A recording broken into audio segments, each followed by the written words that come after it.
திருக்கோயிலூர் சட்டமன்ற தொகுதியில் திமுக சார்பில் பொன் கௌதம சிகாமணி போட்டியிடுகிறார். இன்று இவருக்கு ஆதரவாக கழக துணை பொதுச் செயலாளர் முன்னாள் அமைச்சருமான பொன்முடி தீவிர வாக்கு சேகரிப்பில் ஈடுபட்டு வருகிறார். இன்று அவர் திருக்கோயிலூர் சட்டமன்ற தொகுதிக்கு உட்பட்ட அஞ்சலி உள்ளிட்ட பல்வேறு கிராமங்களில் திறந்தவெளி வாகனத்தில் சென்று வாக்கு சேகரிப்பில் ஈடுபட்டார்.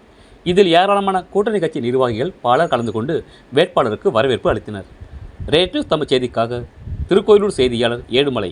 செய்திகளை உடனுக்குடன் தெரிந்து கொள்ள ரேட்டு நம்ம சேனலை சப்ஸ்கிரைப் செய்யவும்.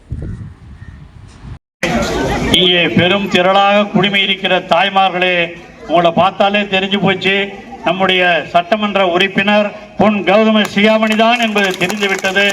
அவர் 1,00,000 வாக்குகள் வித்தியாசத்திலே வெற்றி பெற செய்ய வைக்க வேண்டும். அதை இங்கே வந்திருக்கிற சகோதரிகள் செய்ய வேண்டும். செய்வீங்களாமா? செய்வீங்களா? செய்வீங்களா? எல்லாரும் மகிழ்ச்சியோடு இருக்கீங்க. காரணம் என்ன?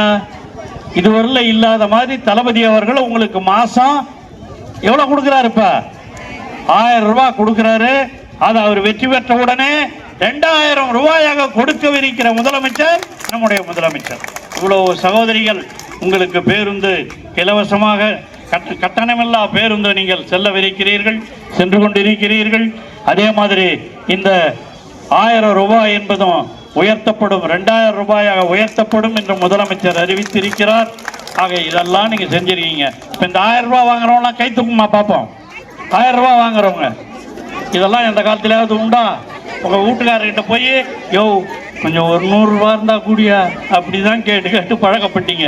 இன்னைக்கு அவரு உங்ககிட்ட கேட்கறாரு, ஏமா அந்த 1000 ரூபா வந்துருச்சு, ஒரு 100 ரூபாய் இருந்தா கொடுமா கேட்கறாரா இல்லையா? எல்லாம் கேட்பாங்க. அதுதான்மா தமிழக முதல்வர் தளபதி செய்திருப்பது. இது மகளிருக்கான ஆட்சி, மகளிருக்கான பெரியார் சொன்னதை போல மகளிர் மேன்மையோடு வாழ வேண்டும் என்பதற்காக உருவாக்கப்பட்டிருக்கிற ஆட்சி.